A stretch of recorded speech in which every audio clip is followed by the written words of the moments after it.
Et voici les Laurel et Hardy de la critique. Ah bah tu vois. Non, mais faut retrouver. J'allais pas dire ça. J'ai un duo. Ah bon? Un duo, vas-y. Je dis rien alors. Ouais. Je présente pas un duo, je dis que dalle. Allez, assez de sensiblerie, les affaires reprennent, je les entends, mieux je les sens.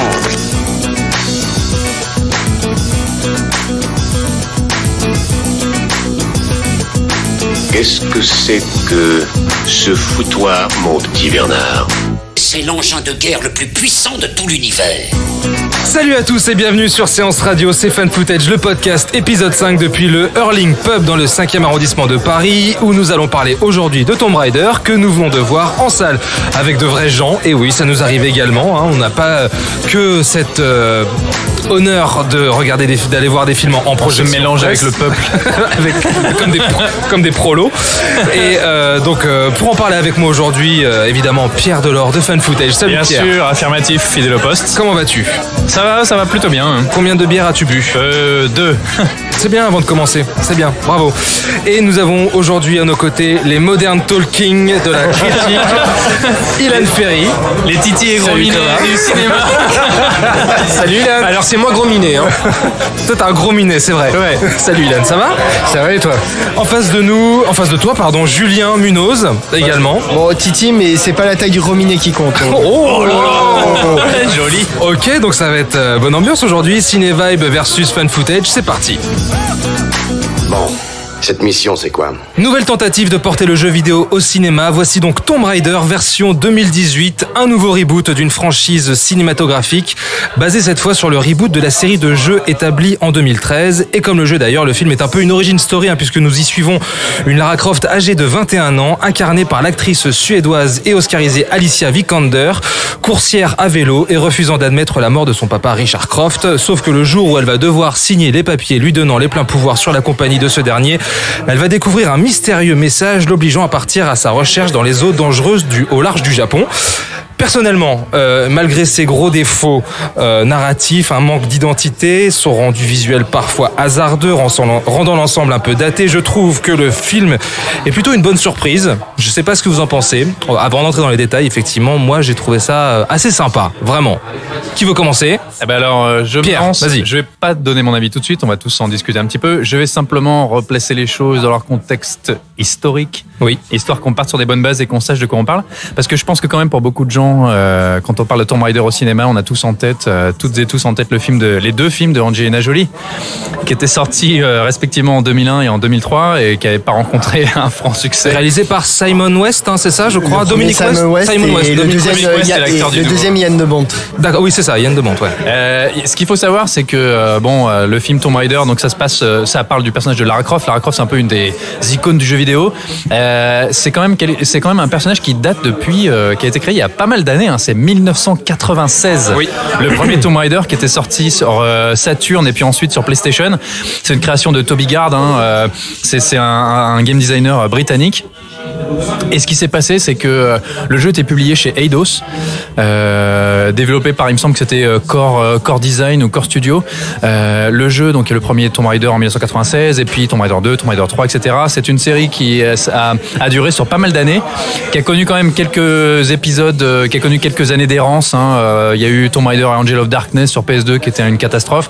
Ce qui s'est passé, c'est qu'à un moment, les droits sont passés chez Crystal Dynamics, qui est un autre studio, et ils se sont dit, après quelques épisodes eux-mêmes, des remasters HD, des nouveaux épisodes qui rencontraient pas un franc succès, qu'il fallait rebooter la série. Et donc en 2013, ils ont sorti un nouveau jeu qui s'appelait Tomb Raider, et qui ne parlait pas simplement de Lara Croft, l'héroïne aventurière, mais de la jeune Lara Croft. C'est presque Tomb Raider Begins, quoi. Et donc elle est toute jeune, elle est adolescente, jeune adulte, c'est sa toute première aventure. Et donc elle se retrouvait perdue sur cette île au large des côtes japonaises, dans la mer du diable, l'île de Yamatai. Et le film reprend ce jeu. Et reprend ce jeu relativement fidèlement. Il y a des différences, on va revenir là-dessus. Mais le jeu est basé là-dessus. Donc on repart à zéro. Et je pense que c'est important même, on va revenir aussi là-dessus tout à l'heure, pour ce que représente le film aujourd'hui. D'accord. Qui va enchaîner? Ilan? Oui. Sur le film, qu'est-ce que t'en as pensé, toi? Alors, Parce qu'on n'a pas du tout les... Enfin, moi je connais on n'en a pas du tout. Je sais pas du tout ce que chacun en pense. Bah, ça va être la surprise. Alors. Bah oui, c'est la surprise. Alors, pour prolonger un peu ce qu'a dit Pierre, notre maître Capello du jeu vidéo. Je ne te permets pas. C'est le Pierre Tchernia. Oui, effectivement. Donc, le film est adapté du reboot de 2013. Dans le reboot de 2013, il faut savoir que avant tout, c'est un récit de survie en fait.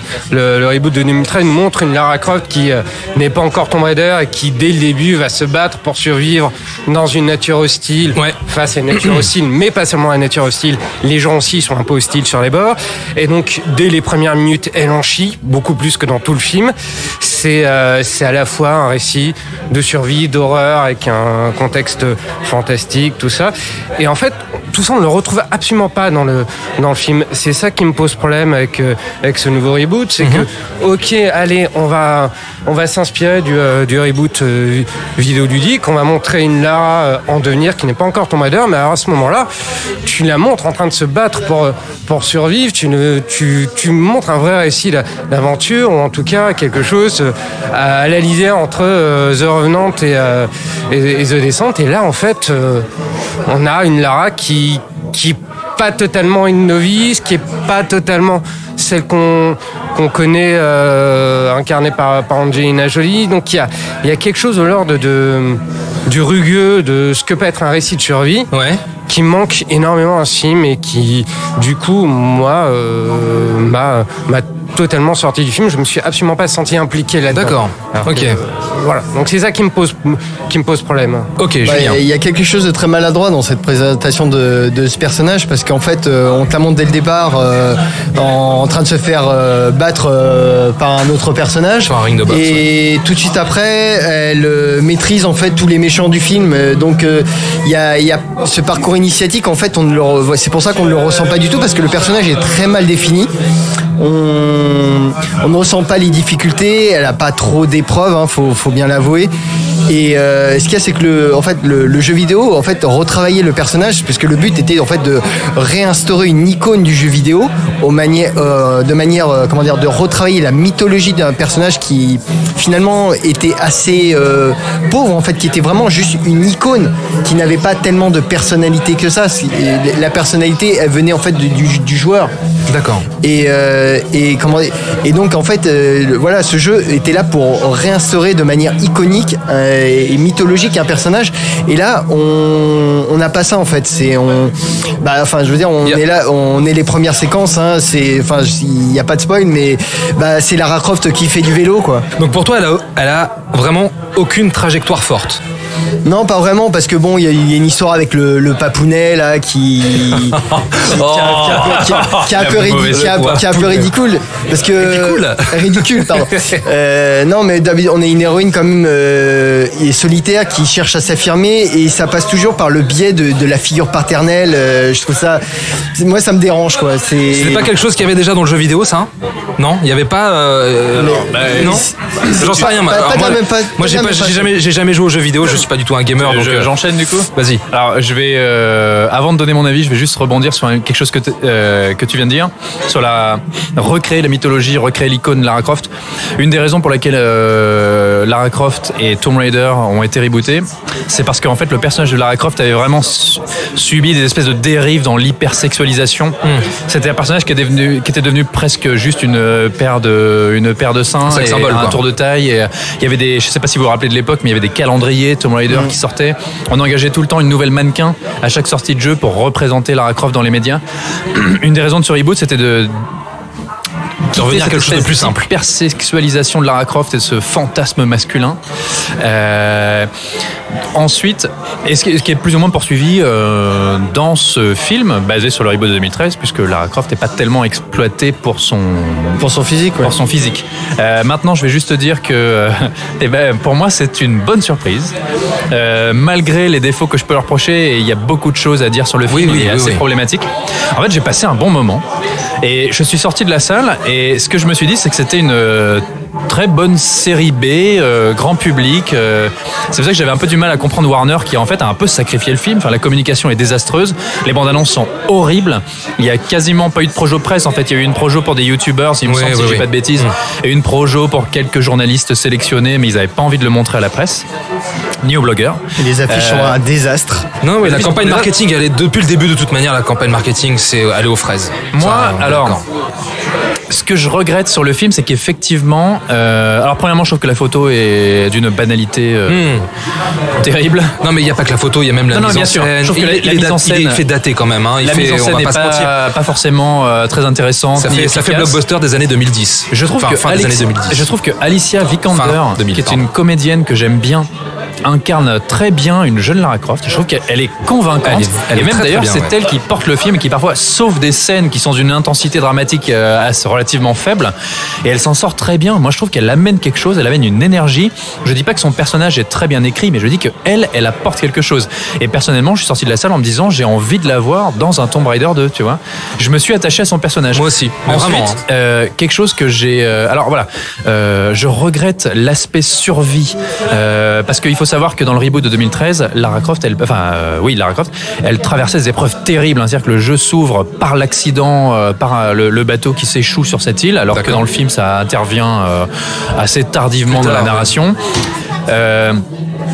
Désolé pour le spoil pour ceux qui n'ont pas fait le jeu, mais en fait c'est relativement banal. Mais c'est-à-dire qu'elle arrive sur l'île, elle s'écrase et elle est immédiatement capturée. C'est-à-dire qu'elle ouvre les yeux, elle est enchaînée avec une espèce de camisole faite d'anciens draps de voile de bateau, je crois. Elle est pendue la tête en bas dans une caverne qui est un espèce de charnier avec un hôtel horrible.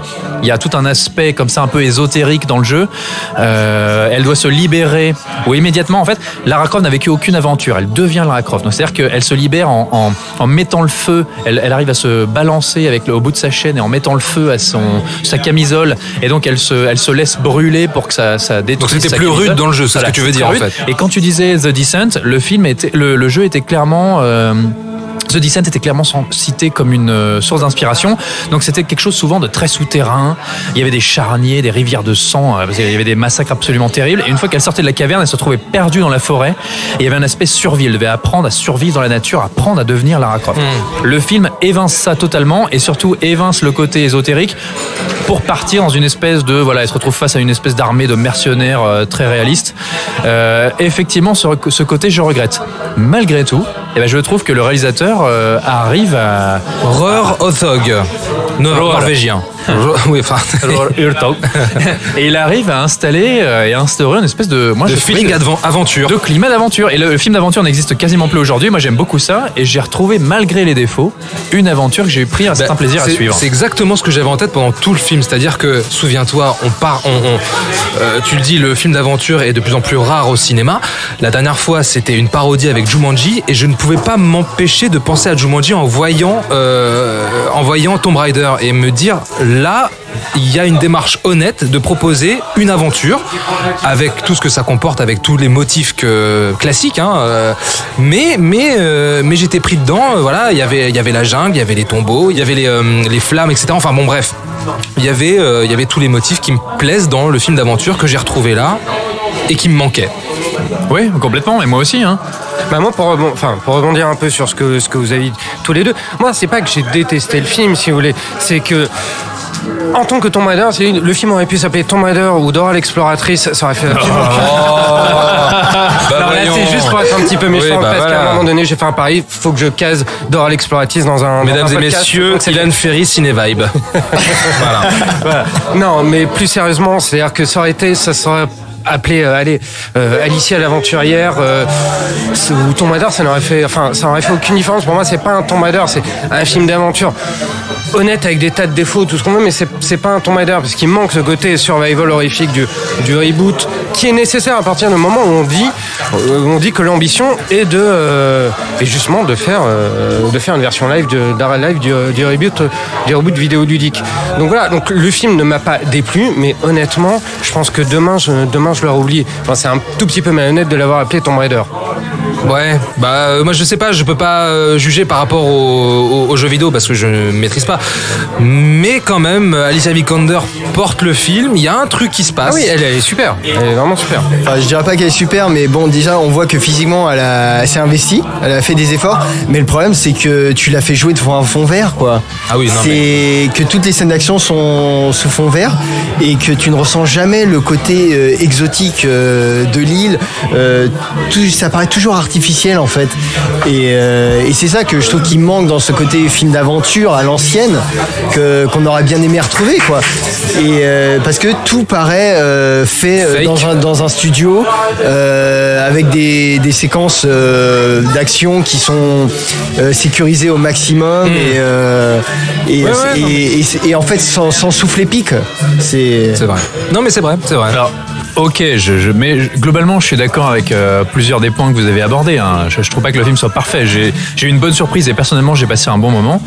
Alors, et puis aussi, il faudrait peut-être rajouter que la musique est quand même assez naze. Junkie XL. Voilà, et que malheureusement, le thème de Tomb Raider qui existait dans les tout premiers, qui n'avait pas forcément été repris dans le reboot de 2013, moi, me manque un peu. Ce que je voulais dire, c'est que tu vois, dans le jeu, effectivement, il y avait cet aspect survie, horreur, etc. Mais par contre, je trouvais que globalement l'histoire du reboot était pas extraordinaire et qu'il y avait notamment ce méchant qui s'appelait Matthias qui dirigeait une espèce de secte de type abandonné sur cette île. C'était un peu des illuminés, des fous. À un moment, tu traverses une espèce de bidonville dans lequel ils vivent et ils se sont installés.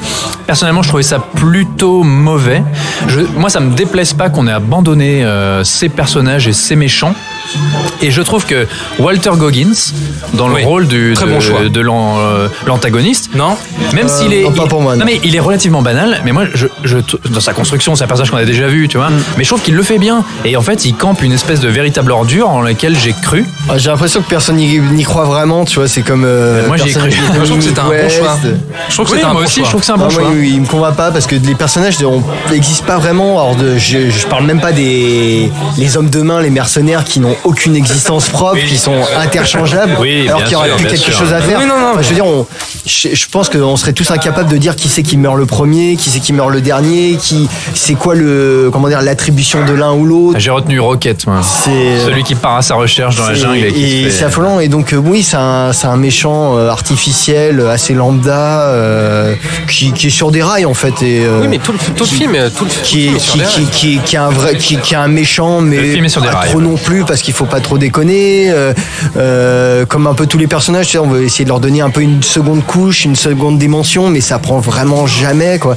Moi, le film a fait un peu l'effet du Assassin's Creed, quoi. En fait, c'est à ce point-là. Ouais, film un peu qui se revendique être pour les fans, qui leur donne un peu ce qu'il veut. On reprend des cinématiques un peu telles quelles du jeu vidéo pour faire plaisir, et on se rend compte qu'en fait, on n'a aucune matière et on remplit avec un peu n'importe quoi. Ouais, je suis pas d'accord. Je pense je vais remettre moi non plus. Je trouve qu'ils ont en plus dragué un peu le grand public. C'est un vrai problème pour moi, quoi. Ouais. Je veux dire, on est là pour te vendre un film Tomb Raider avec une héroïne qui est pas encore l'héroïne, mais qui doit être en devenir.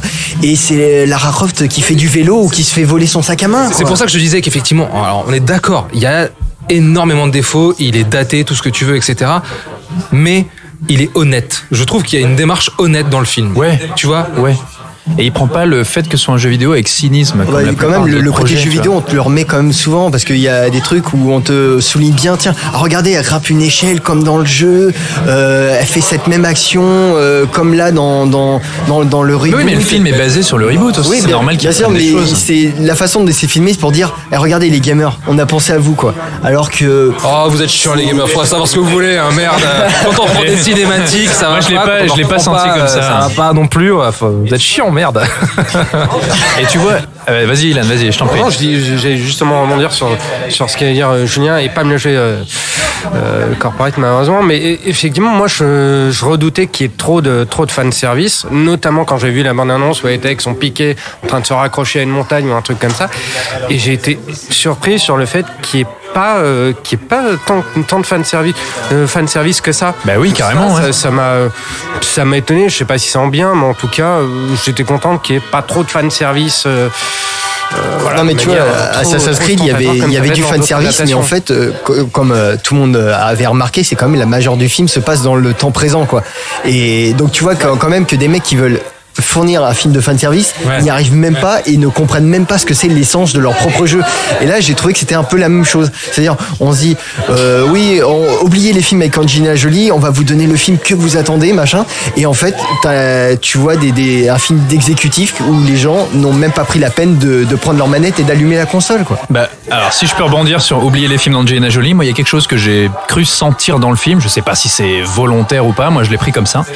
C'est qu'il se trouve que donc Dominic West, c'est bien ça son nom, qui joue l'acteur, le comédien qui est très cool d'ailleurs, qui joue le père de Lara Croft. Qu'on voyait dans The Wire. Voilà, Lord Croft.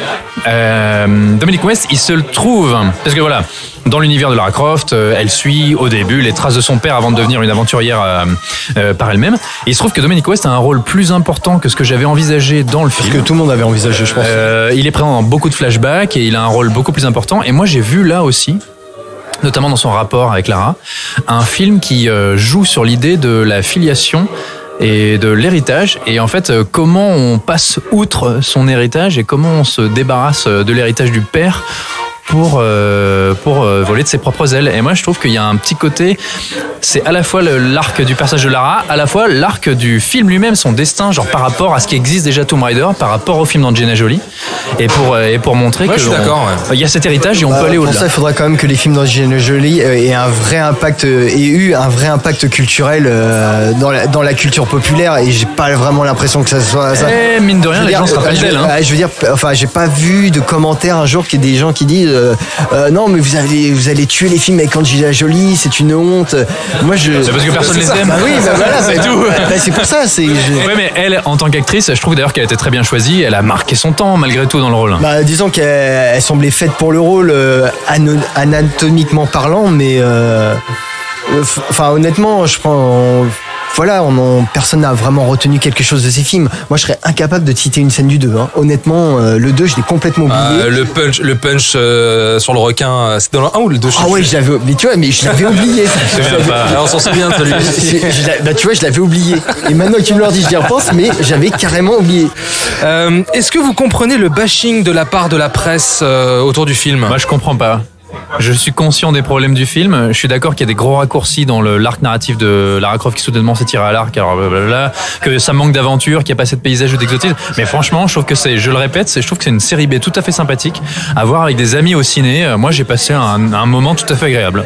Et pour moi, je pense qu'il a un potentiel grand public que Warner a sous-estimé. Entièrement d'accord. Que répond à ça l'équipe de Cinevibe? Qu'est-ce qu'il y a? Sera beaucoup plus mesuré, j'ai envie de dire. Vas-y, Julien. Non, parce que moi, je pense que oui. Il mérite. Oui, parce que c'est quand même un film assez lambda et pas terrible, qui t'en donne finalement pas vraiment pour ton argent. Donc, je pense que Warner en a été très consciente. Elle savait qu'elle allait se faire, qu'elle allait avoir un revers de bâton, en tout cas par rapport à la presse. Donc, oui, qu'elle ait ignoré la presse sur ce coup-là, ça me m'étonne pas du tout. D'accord, ok. Alors, moi, le bashing, non, je comprends pas. Je comprends que Warner était un peu discret parce que je pense qu'ils n'ont pas voulu se mettre à dos la communauté des gamers. Ça, je le pense vraiment. Après, le film, même si j'en ai pas un souvenir impérissable, même si demain je l'aurais oublié très clairement, je ne le trouve absolument pas honteux. Je veux dire, il y a pire que Tomb Raider en termes de film d'aventure, en termes de film tout court. Donc de là à susciter un bashing comme j'ai pu le voir un peu dans la presse, je trouve ça un peu exagéré. Alors, retournez voir Wrinkle in Time, on en parle. Ouais, ok. Tomb Raider, c'est actuellement en salle, on attend vos commentaires. Hashtag fanfootage, hashtag Tomb Raider, tout ça sous le fichier du podcast sur Twitter. On va se poser la question tout de suite maintenant de savoir ce qu'est une bonne adaptation de jeu vidéo. On va faire un petit état des lieux juste après ça. Alors, le jeu vidéo au cinéma, vaste sujet et beaucoup de polémiques au sein de la communauté des gamers. Et ça tombe bien, puisque vous êtes 3 puristes autour de la table. Donc vous allez me dire ce qu'est pour vous une bonne adaptation. Et est-ce que les éditeurs de jeux vidéo qui sont de plus en plus appliqués dans la conception des films avec les studios est un gage de qualité? Qui veut commencer? Ilan, allez vas-y. Je te sens chaud là. Alors, par quoi commencer? Je pense que c'est un vaste sujet.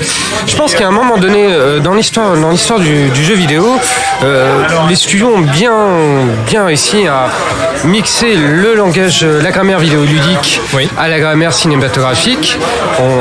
Essayer de faire en tout cas bien digérer la grammaire cinématographique pour l'insérer dans leur grammaire à eux. Je suis pas sûr que l'inverse soit la réciproque soit vrai. C'est-à-dire que je ne pense pas que les studios de cinéma aient bien compris, qu'il a bien intégré le langage, la grammaire vidéoludique. Alors après, on a plusieurs approches. On peut. Parce qu'on a on a des cinématiques maintenant dans les jeux vidéo qui sont extrêmement poussées, extrêmement cinématographiques. Oui, tout à fait, ouais. Ouais, mais alors, si je peux me permettre, c'est vraiment un autre débat, la cinématique dans le jeu vidéo. Vas-y, pardon.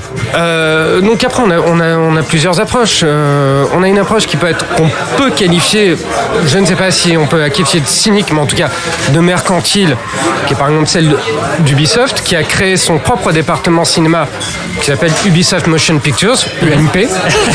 Voilà, je ne l'ai pas inventé, c'est avant les Républicains, il y a eu UMP, et donc dont le but avoué était de toute façon de faire des films, effectivement des retranscriptions, des versions live de leurs jeux vidéo pour pouvoir vendre plus de jeux vidéo. Donc ça, c'est l'approche Ubisoft. On a une autre approche qui est celle du fanboy. On va citer Warcraft, Duncan Jones qui a fait une version cinématographique de Warcraft, mais parce que c'était un énorme fan de l'univers, et donc il a voulu faire son Warcraft. Où Blizzard était très impliqué dans la production du film. Quand on voyait Warcraft, on avait le logo Universal, et juste après on avait le logo Blizzard en grand, comme si c'était un deuxième studio qui produisait le film. Donc, et Tomb Raider à Square Enix. Et Square Enix, exactement. En ouverture. Donc on en a plein. Donc aujourd'hui, c'est une question à laquelle est très difficile de répondre. Est-ce que les films adaptés de jeux vidéo sont faits dans le but de vendre plus de jeux vidéo, ou est-ce qu'ils sont faits dans le but de plaire à un public de gamers? Donc c'est pas forcément un gage de qualité pour toi? Non, pas forcément, non. D'accord, Pierre. Moi, ce que je dirais, c'est que de toute façon, que des jeux vidéo soient adaptés au cinéma, c'est tout à fait logique. Je veux dire, on adapte des bandes dessinées, des romans, des pièces de théâtre, pourquoi pas des jeux vidéo, c'est tout à fait normal. Un gage de qualité, disons que pour rebondir sur Ubisoft, il faut savoir aussi quelque chose, c'est que le jeu vidéo a régulièrement été adapté par les studios d'un point de vue purement mercantile pour faire de l'argent sur une franchise. Ça devenait simplement un produit dérivé et pas une adaptation à l'état pur. C'était souvent confié à des réalisateurs, qui on est pour juger, chacun ses goûts, mais confié à des réalisateurs vraiment de seconde zone qui soit ne connaissaient pas le jeu, soit n'en avaient rien à faire, ou n'avaient qu'un talent tout à fait... c'était pas des grands talents. Ou tout à la fois. Écrit par des scénaristes qui probablement n'en avaient rien à faire. Et en fait, il se trouve que Ubisoft, quand ils ont décidé de créer leur propre studio, je pense que derrière ça, il y avait certes une volonté d'étendre leur franchise et de vendre plus de jeux, mais il y avait aussi une envie de garder le contrôle sur leur licence. Et ce qu'il faut pas oublier, c'est que tous les gamers qui regardent des films de jeux vidéo sont un jour tombés sur un film de ce fameux réalisateur allemand Uwe Boll, aka l'un des pires réalisateurs de la planète selon Internet, selon les Razzie Awards, etc. Et il s'était retrouvé avec les droits de la franchise Ubisoft, même s'il l'avait racheté à Crytek, Far Cry. Et je vous invite à aller regarder des images sur YouTube de Far Cry par Uwe Boll, qui a adapté pas mal de jeux vidéo, y compris des classiques genre House of the Dead ou Alone in the Dark. C'est quand même c'est une expérience. C'est dur, quoi. C'est très dur. Je sais pas si tu voulais rebondir là-dessus, Julien. Pour en avoir vu pas mal de Uwe Boll, oui, c'est une expérience. Non, mais ce qu'il y a, c'est que oui, en fait, dans les années 90, on avait des studios qui ne comprenaient rien encore à la culture jeux vidéo, qui n'était pas ce qu'elle est aujourd'hui. Mais aujourd'hui, on a des studios de jeux vidéo qui veulent essayer de jouer les free control sur leur franchise, et finalement on se rend compte que ces studios-là ne comprennent pas vraiment le cinéma. C'est-à-dire qu'on a des franchises qui comprennent pas la grammaire cinématographique, qui comprennent pas ce qu'est la narration cinématographique, parce que l'argument qui revient souvent, c'est d'un mauvais film tiré d'un jeu vidéo, c'est que dire ouais, mais je préfère quand j'ai la manette, quoi, parce que là ça m'a manqué. C'est une expérience. Je n'ai pas la même interaction. C'est un média différent, c'est un art différent. Une narration totalement différente. Une narration différente qui a encore du mal à prendre. Sauf, moi j'ai envie de dire, dans des films qui ne sont pas des adaptations de jeux vidéo. Je prendrai l'exemple des Matrix qui ont repris des codes du jeu vidéo. Speed Racer, dont l'intro, rien que l'intro est fantastique parce que elle inclut une dramaturgie dans un mode du jeu vidéo qui n'en a absolument pas. Tu parlais de grammaire, on est dedans. Donc voilà. On peut citer le Scott Pilgrim, une comédie romantique de baston de Edgar Wright qui baigne dans la culture jeu vidéo et qui a parfaitement compris comment la retranscrire au cinéma. Qui a bien digéré l'école. Oublié Tron en 1982, mine de rien, c'était assez précurseur. Mais qui ne sont pas des adaptations de jeux vidéo à proprement parler. Et je pense que c'est ça aujourd'hui le problème, c'est que les franchises, ça ne marche pas. Mais on peut trouver des réalisateurs compétents qui sont des gamers dans l'âme. On attend de voir ce que Spielberg va faire avec Ready Player One. Parce que Spielberg est un vrai gamer, ça c'est quelque chose qu'on connaît pas beaucoup. Il est aux conventions à Los Angeles. Il y avait des projets de jeux qui ont été avortés malheureusement. Aussi, ouais. Et qui comprennent ce langage, savent comment l'adapter et sans que finalement ça fasse grand bruit, quoi. Bah, c'est vrai que Spielberg, pour le coup, on l'attend beaucoup sur la VR notamment. Mais en soi, du coup, si je rebondis sur ce que tu dis, Assassin's Creed était intéressant, tu vois, parce que Assassin's Creed, ils se sont posé la question de comment traduire Assassin's Creed selon le langage cinématographique. Et donc ils ont proposé autre chose. Assassin's Creed ne se basait pas sur une adaptation bête et méchante du jeu lui-même. Ils sont allés chercher un autre univers, un autre personnage, raconté différemment. Ils ont quand même perdu l'essentiel de ce que faisait le sel du jeu. Je trouve que derrière il y a des problèmes d'écriture et des problèmes de mise en scène. C'était Justin Kurzel derrière la caméra. Mais au moins il y avait quelque chose, il y avait une volonté. Et je trouve que c'est ce qu'on sent aujourd'hui dans les studios. Et même Tomb Raider, hein. Toi t'as pas aimé. Et moi je trouve que Tomb Raider, j'allais dire c'est une des meilleures adaptations de jeux vidéo au cinéma. C'est pas très difficile parce que la plupart c'est des catastrophes, mais on sent qu'il y a une volonté de faire ça plus sérieusement. Ouais, mais par exemple, tu vois, quand t'as des résultats plus payants, par exemple avec un Edge of Tomorrow, ou même un jour sans fin, qui reprend une structure du jeu vidéo. Ouais. Alors je sais pas si c'était le but de Harold Ramis, je sais pas si Harold Ramis était un gamer, mais le concept d'un jour sans fin reprend directement la base du Die and Retry, qui est une fondamentale du jeu vidéo, et ça fonctionne parfaitement. D'accord. Ok. Alors moi, je vais juste rebondir sur ce qu'ont dit mes deux camarades. Déjà, ce qu'a dit Pierre sur Ubisoft. Moi, je suis pas tout à fait d'accord sur ce que tu as dit concernant Assassin's Creed. Par exemple, l'un des grosses marques de fabrique d'Ubisoft, à chaque fois qu'ils veulent lancer un jeu, effectivement, ils lancent aussi une série de courts-métrages live inspirés de leurs jeux vidéo, de BD, etc. Il y a un côté transmédia qui est très prégnant.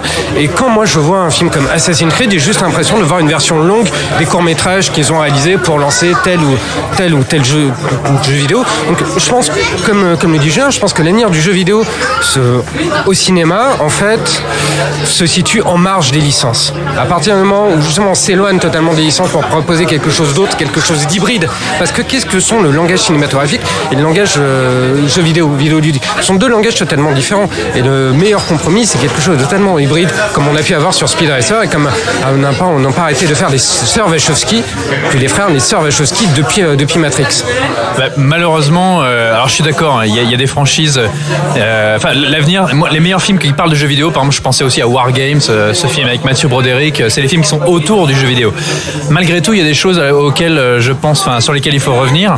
La première, c'est qu'on aurait peut-être pu avoir une bonne franchise adaptée. Il y a eu ce projet avorté en 2005 de Halo, qui est une des plus grosses franchises action science-fiction. C'était Ridley Scott, qui devait être réalisé par Neil Blomkamp. Autant pour moi. Neil Blomkamp, produit par Peter Jackson. Guillermo del Toro avait été approché.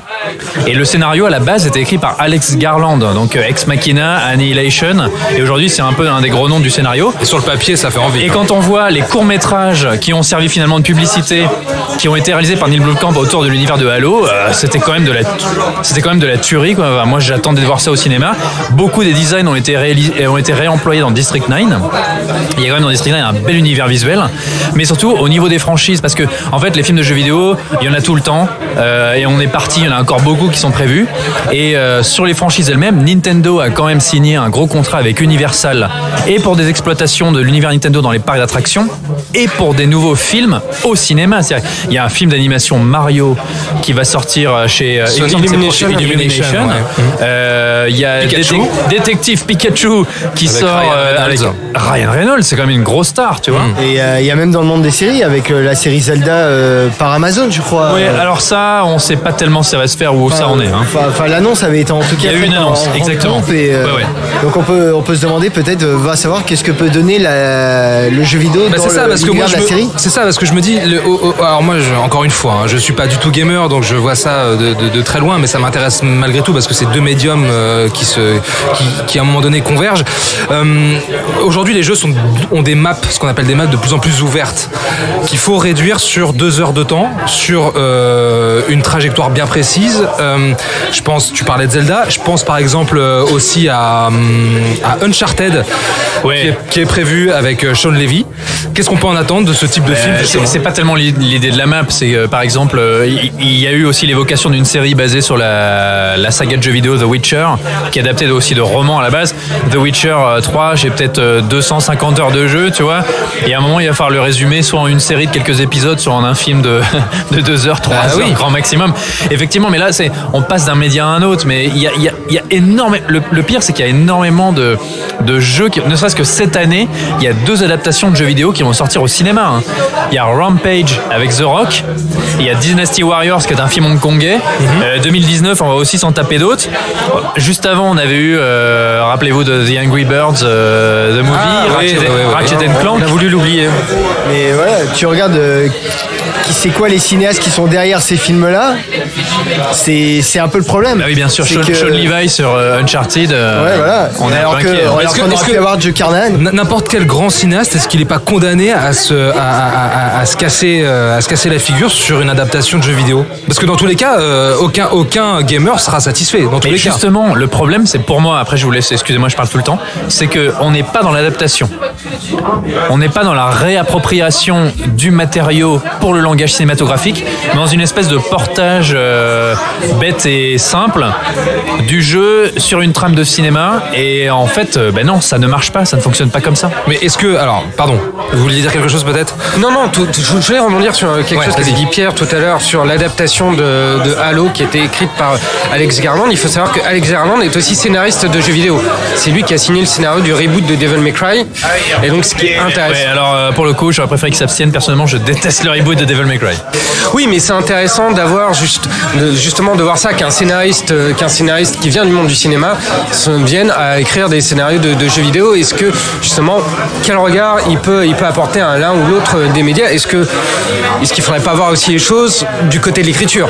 Oui, c'est là-dessus, effectivement, c'est intéressant parce que toi, Pierre, tu me parles souvent de jeux vidéo et des scénarios, des scénaristes de jeux vidéo. Oui.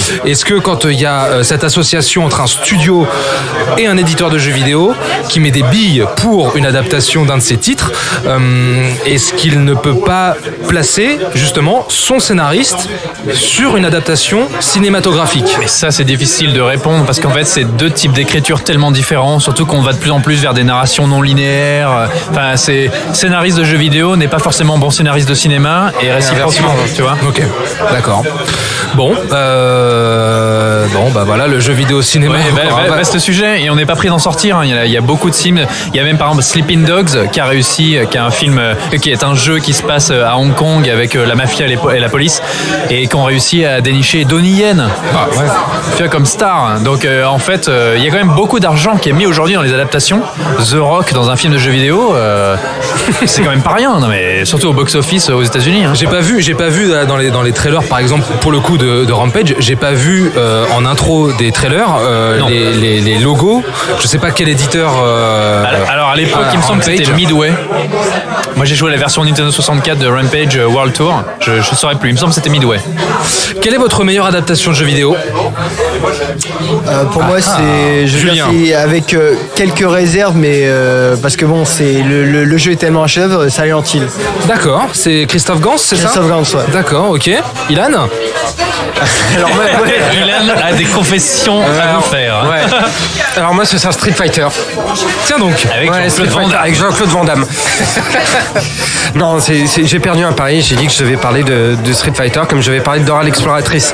Mais plus sérieusement, on va dire qu'entre les deux, mon cœur balance. Si on parle de l'adaptation stricto sensu, celle qui m'a fait le plus marrer, je crois la plus fidèle entre guillemets, ça va être Mortal Kombat de Anderson, ce qui peut être honteux pour certains, mais qui est sans stricto sensu de l'adaptation de jeux vidéo, ça va être Mortal Kombat. Maintenant, si on dérive vers quelque chose d'un peu plus marginal, j'irai Speed Racer, sans aucune réserve. Speed Racer, parce que je trouve que c'est le film qui a le mieux compris le langage vidéoludique et comment l'associer à la grammaire qui cinématographique. n'est pas une adaptation de jeux vidéo, qui est une Non, qui est une adaptation, voilà. Mais effectivement important de le rappeler. Ouais. Alors, sur les adaptations de jeux vidéo, le truc, c'est qu'on parle souvent des grosses productions internationales et du cinéma hollywoodien. Au Japon, on fait des adaptations de jeux vidéo depuis quelques temps. Hein. Super Mario, c'était 1993, mais au Japon, on en faisait déjà depuis quelques années avant. Je pense qu'il faut aller voir du côté du Japon et notamment de l'animation. Et pour moi, la meilleure adaptation de jeux vidéo en long métrage animé, c'est le film Pokémon de 1998, qui est vraiment super.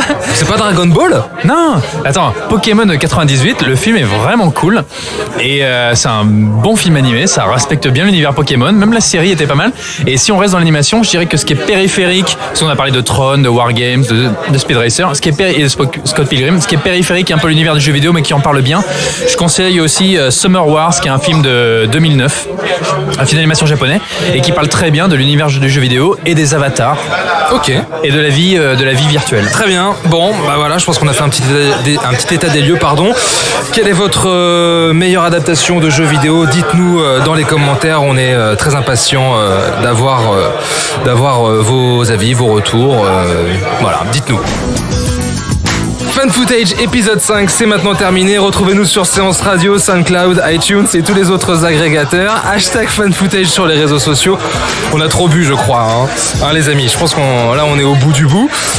Pierre, merci. Mais je t'en prie, c'était un plaisir. À très vite sur Fan Footage. Eh oui. Julien et Ilan, on vous retrouve très bientôt, très vite. Hein, Ouais, à bientôt. sur Cinevibe. Ilan, d'ailleurs, je crois qu'on se retrouve la semaine prochaine. Tout à fait. Pour un nouveau film, et pas n'importe quel film, puisque nous allons parler de Ready Player One. de Steven Spielberg. Ouais, Julien, il a été trop méchant, il a pas aimé le film. Merci d'être venu, Julien. Hein, sympa. Hein. On te rappellera. Merci d'avoir plombé l'ambiance. Hein. Super. Hein. Regarde ton CV. c'est toujours un plaisir. Bon bah voilà, retrouvez-nous sur Séance Radio encore une fois. On vous dit à la semaine prochaine. Très gros bisous. N'hésitez pas à commenter, partager, liker. On attend tous vos retours et on vous souhaite une très bonne semaine, une très belle séance de cinéma avec Tomb Raider qu'on valide. On le dit avant de vous quitter. Allez, Bisous, bisous. salut tout le monde. Ciao. Salut, bisous. Nous allons faire du bon travail ensemble. Yes. No. OK. Next épisode, votre émission 100% série. J'ai vu le jour sur Terre. Je veux changer le pays, Daniel, le transformer vraiment. Aujourd'hui, j'ai engagé quelqu'un pour résoudre mon meurtre. Ouais, c'est magique, presque un peu comme série. C'est-à-dire que je ne sais même pas ce que je regarde quand je la regarde. Moi, je pense qu'il va y aller franco et qu'il va dire des choses, quoi. Quitte à parler législative, je vais me faire élire, pas forcément retourner à l'Assemblée. Tous les mardis à 19h et sur toutes les applications podcast.